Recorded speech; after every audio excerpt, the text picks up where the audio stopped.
Chapter 14, Finalizing a Worksheet. You'll have to bear with me a little bit during this video because I have a little bit of a cold, but nonetheless I hope you can understand me well. We're going to take our Excel document. In this case I've created kind of a sample document here called Climate Data, and I want to show you some of the things that you need to do or can do to finalize a particular worksheet. For example, we're going to start out by sorting our data. You'll notice in this particular example we have several different years ranging all the way from 1901 to 2012, and the data that we're looking to arrange or to sort is this data here. We would like to keep, obviously we don't want 2012 year to be associated with the temperature from 1980. So whenever we're selecting our data, we have to make sure that we highlight the entire group of data, then go to Data on the toolbar, and we will see Sort on the ribbon. When you click that, it asks you what do you want to sort by. Well, in this case I'm going to sort by year, and I'm going to arrange them smallest to largest.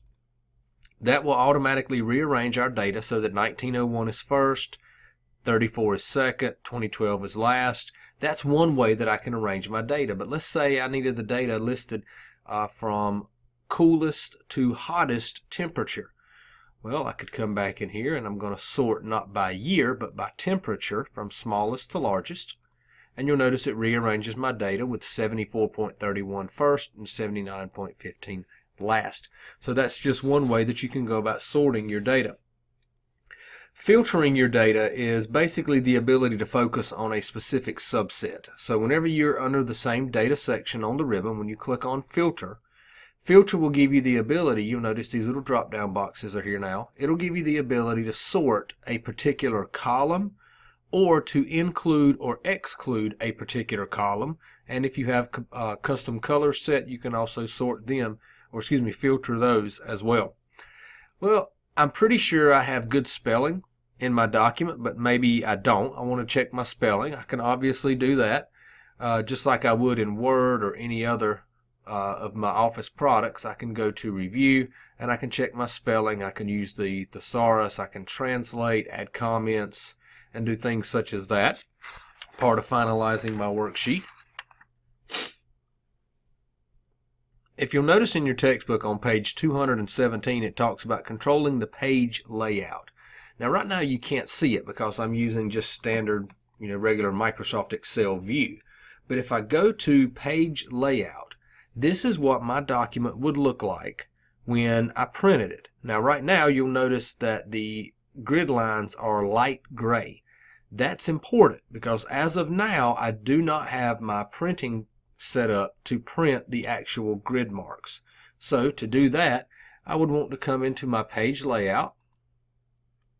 I can change my margins, I can change my orientation from landscape to portrait, change the size, print only a specific area, add page breaks, add backgrounds, but you'll notice way over here on the right hand side I have grid lines and headings. Of course I'm viewing them now. I can turn that view part off.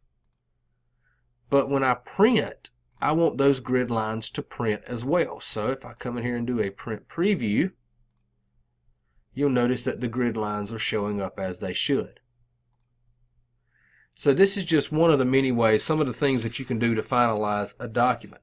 If you wanted to set your margins, you obviously could. You have some preset margins. You have some the ability to add custom margins. If you want to add a header or a footer, you could do that as well. Again, most of it is all done right up here under the page layout section, but if I want to do headers and footers, I can go to the Insert tab, and right across the top here we can see different objects and things that I can add. I can add equations, symbols, text boxes, header and footer, which gives me the ability to add not only a header but also a footer.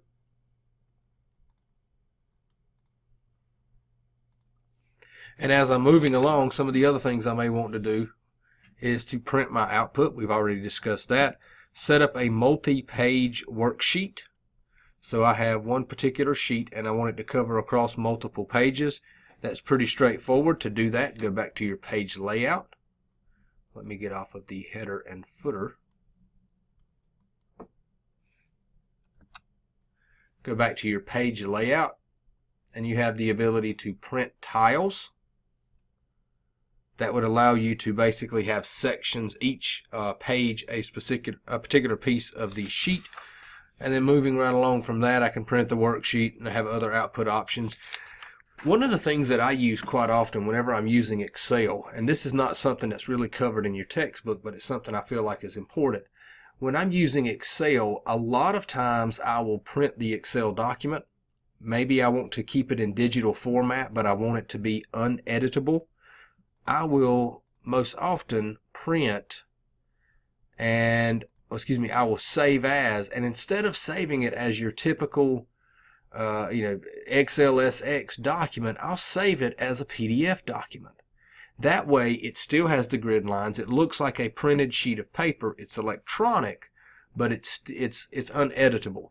I can email this PDF document to someone and not worry about them editing the document and saying, oh, this is the way he sent it to me, and so forth and so on. So I use that feature quite often. And another feature I use a lot is what's known as conditional formatting. So for example, and again, this is not something covered in your textbook, but I think it's important. I want to look at these three columns right here.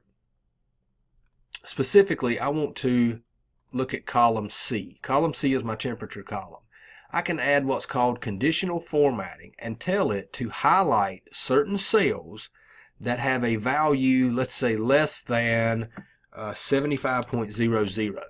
And what I'm going to do is I'm going to use a custom format and I'm going to highlight those, fill in the cell with bright yellow.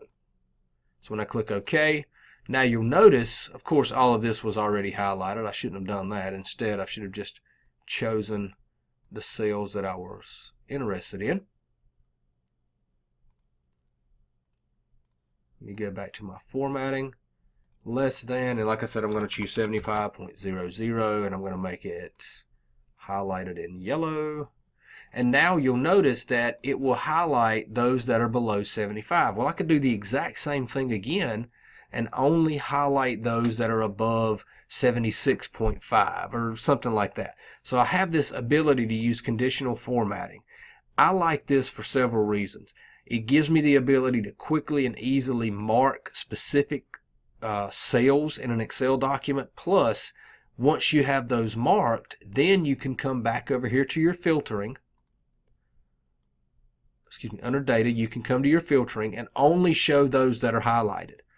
Or you could sort and have the ones that are highlighted being listed first. So you have a lot of functionality once you begin to use this conditional formatting. That's a topic that's relatively advanced for a simple introduction course, but if you're interested, we do offer courses specifically in Microsoft Excel, and they cover that in great detail. I hope you've enjoyed.